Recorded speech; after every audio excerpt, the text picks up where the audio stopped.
Welcome to the deep dive. Today, you and I are heading out on a bit of a cosmic journey. We're diving into the absolutely massive data set from the Gaia mission. That's right, and we're focusing specifically on variable stars. Yeah, those stars that, well, they don't just shine steadily. They pulse, they erupt. Sometimes they just subtly change their brightness. It's like getting a backstage pass to a usually very static-looking night sky. Exactly. So your mission on this deep dive, really, is to get a good handle on these stellar chameleons.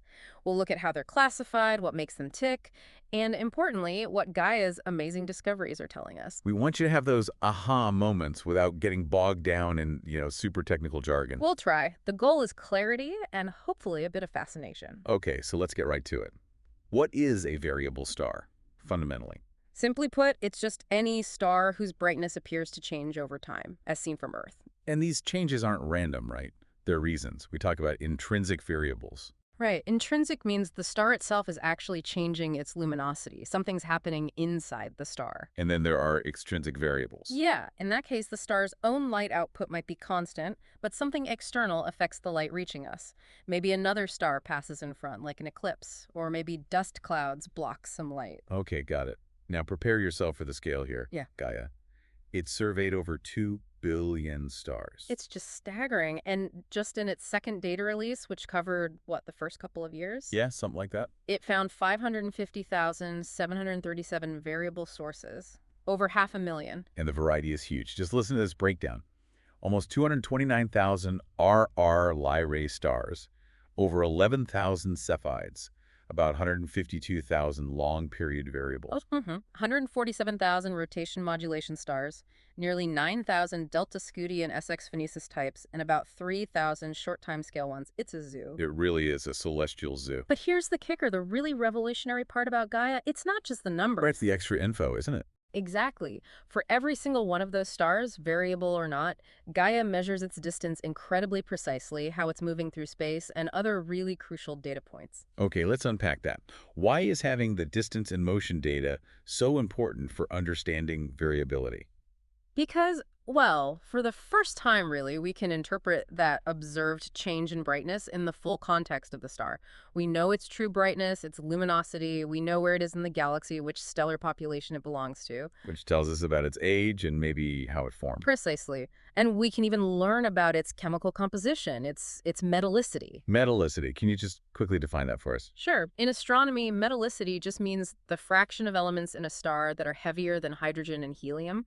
It's kind of a fingerprint telling us about the environment where the star was born. Ah, okay. So having all this data together, variability, distance, motion, metallicity, it lets us probe stellar life cycles with just unprecedented detail. Incredible. Yeah. Okay, let's zoom in on some specific types.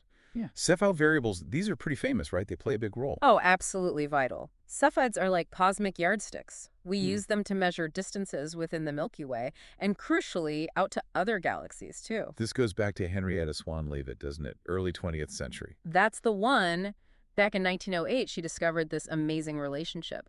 The longer it takes a Cepheid to pulse from bright to dim and back again its period, the greater its intrinsic luminosity, its actual brightness. So measure the period, know the real brightness, compare that to how bright it looks from Earth. And bingo, you can calculate the distance. It's fundamental for cosmology, like reliable mileposts, as you said. But what actually makes them pulse so regularly? It's a fascinating process called the Cum mechanism. Think of it like a valve deep in the star's outer layers, controlled mostly by helium. Helium. Yeah. When helium gets ionized to a certain state, it becomes more opaque. It traps energy trying to escape the star. This heats the layer, makes it expand, and the star brightens. But as it expands, it cools slightly. The helium recombines, becomes more transparent, and lets the trapped energy out. The layer contracts, the star dims, and the cycle starts again. Wow. A natural engine driven by helium opacity. And Gaia found over 11,000 of these. Over 11,000 characterized in data release 2 alone. Yeah, a huge sample. But using them as perfect standard candles still has some wrinkles to iron out. That's right. We're still refining things. Factors like the star's exact metallicity and how much interstellar dust is between us and the star extinction, we call it, can affect the period luminosity relation slightly. Dust just makes things look fainter than they are. Exactly. But Gaia's data, with its precision on distance and other properties, is expected to really help us nail down these effects. Better Cepheid distances mean a better measure of the Hubble constant, the expansion rate of the universe. Which tells us about the age and fate of the cosmos. Big implications. Huge. Okay, moving on. Another type you mentioned, RR Lyrae variables, similar to Cepheids. Similar in that they also pulsate due to that mechanism involving helium. But they're different beasts in other ways. Generally, older stars less massive than Cepheids. And their period luminosity relation is different. It is, and it's more sensitive to their metallicity, that chemical fingerprint we talked about, so they tell us slightly different things. Gotcha. And Gaia found even more of these. Oh, yeah, loads more. Over 220,000 identified so far. Wow. And having such a vast number combined with Gaia's super accurate distances is, well, it's revolutionary for mapping the Milky Way. How so? Mapping what exactly? Mapping how metallicity varies across the galaxy. Because we know their distances and their properties are linked to metallicity, we can use these RR Lyrae stars like tracers. So you can build up a 3D map of the galaxy's chemical composition. Essentially, yes. It helped us understand how different parts of the galaxy, like the halo and the bulge, formed and evolved over cosmic time. It's like galactic archaeology. That's fantastic. Now, I want to connect this to a really fundamental tool. Astronomers use the Hertzsprung-Russell diagram, or HR diagram. Can you give us a quick refresher? Sure thing. The HR diagram is basically, think of it as a stellar census plotted on a graph. On one axis, you have a star's intrinsic brightness, its luminosity. On the other, you have its surface temperature, which we usually get from its color. Hotter stars are bluer, cooler stars are redder. And when you plot lots of stars, they don't just land anywhere, right?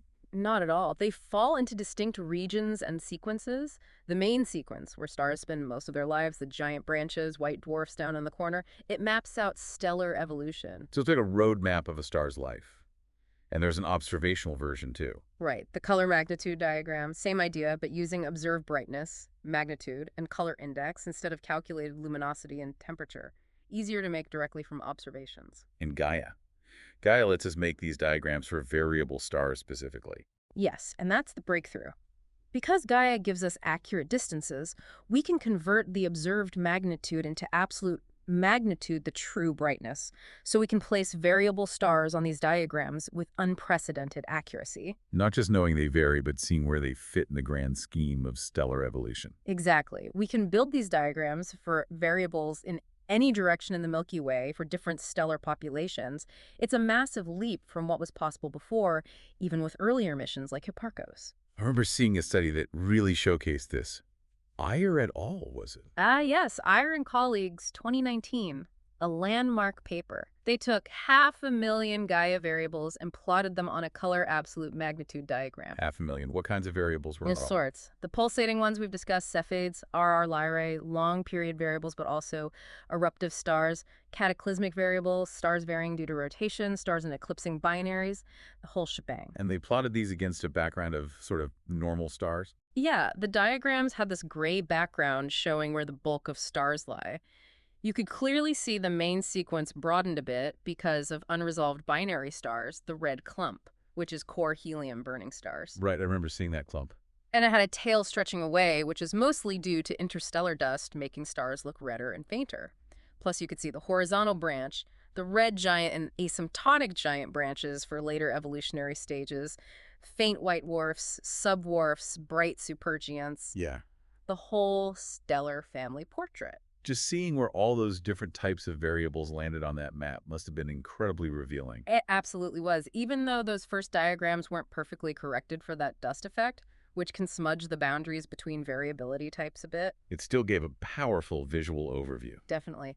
You could see at a glance which evolutionary stages are prone to which kinds of variability. It connects the what variability type with the why, stellar physics at that life stage. Okay, you mentioned stars varying due to rotation. What causes that? It's not Right. pulsation, right? No, not pulsation. Gaia data revealed three main categories here. First, spotted stars. Like sunspots. Sort of, yeah, but often much larger relative to the star. These are cooler, darker regions on the star's surface.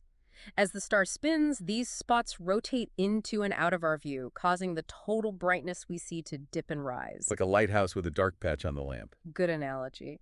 Second, you have Tidally deformed stars, this happens in really close binary systems. Where the stars pull on each other. Exactly. Gravity distorts them from perfect spheres into slightly egg shapes. As these elongated stars orbit and rotate, the amount of surface area pointing towards us changes, leading to brightness variations. Huh. Subtle effect. And the third type is reflection effect binaries. Imagine a binary with one really hot star and a cooler companion. As they orbit, the light from the hot star reflects off the facing side of the cooler star. We see that reflected light change as the cooler star shows us different faces, different amounts of reflected light. So it's the cooler star's brightness changing because it's acting like a mirror? Pretty much, yeah. So not all variability is internal fireworks. Sometimes it's just geometry and rotation. Fascinating. Now, with these huge data sets, we can start doing statistics, right? Like, Right. how common is variability? Yes, exactly. That IR study looked at about 13 million stars relatively close by within about 3,300 light years and found that roughly 9% of them showed some kind of variability Gaia could detect. 9%. That's actually quite a lot. Nearly 1 in 10 stars isn't perfectly constant. It is significant. And they looked at specific regions on the HR diagram too, for instance in what's called the classical instability strip. Where the conditions are just right for pulsations like Cepheids and Delta Scutus. Precisely that region. They found that a whopping 50 to 60% of the stars in that strip are variable. Wow. So our understanding of the physics causing pulsations in that region seems pretty spot on. It strongly supports it, yes. The conditions really do favor pulsation there. What about other areas? Like evolved stars, giants? For the more evolved stars, like red giants, there was a clear trend. The brighter and redder they are, the more likely they are to be variable.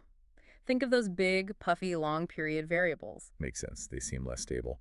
What about the red clump you mentioned earlier? Interestingly, the red clump showed very few variable stars. That phase, core helium burning, seems to be a relatively stable, quiet period in a star's life, at least in terms of large-scale pulsations. The moment of calm? Sort of, yeah. Another cool group they looked at were the ZZ Ceti stars. Remind me what those are. Pulsating white dwarfs.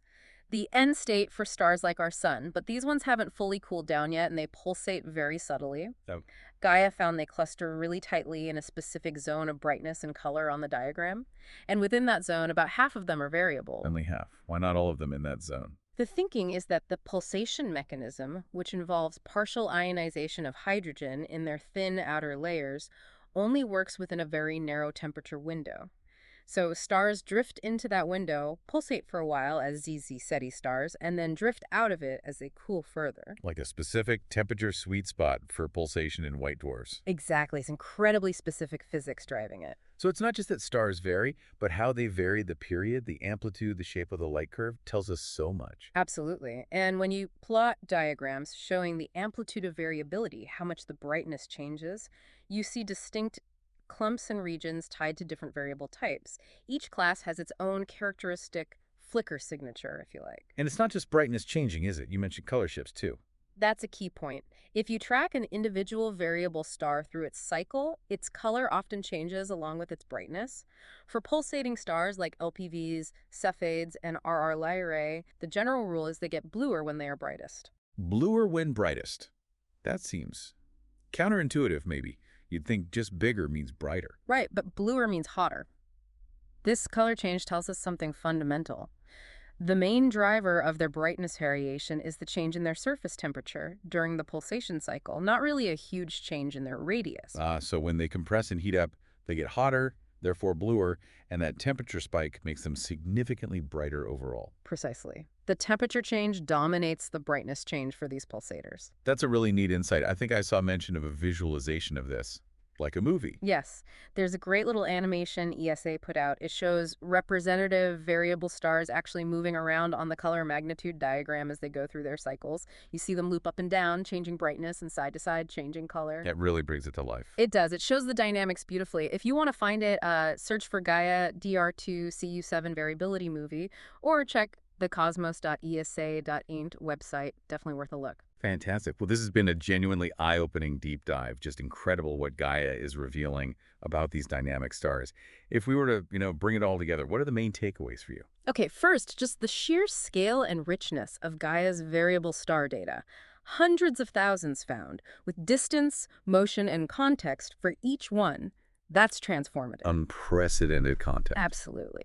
Second, understanding how these different types Cepheids for distance, RR Lyrae for metallicity mapping, LPVs showing late evolution fit onto that bigger map, the HR diagram, seeing where variability happens in a star's life. And third, And third, I'd say appreciating the diverse mechanisms. It's not all just pulsation, rotation, spots, binary interactions. They all leave their mark on a star's light curve.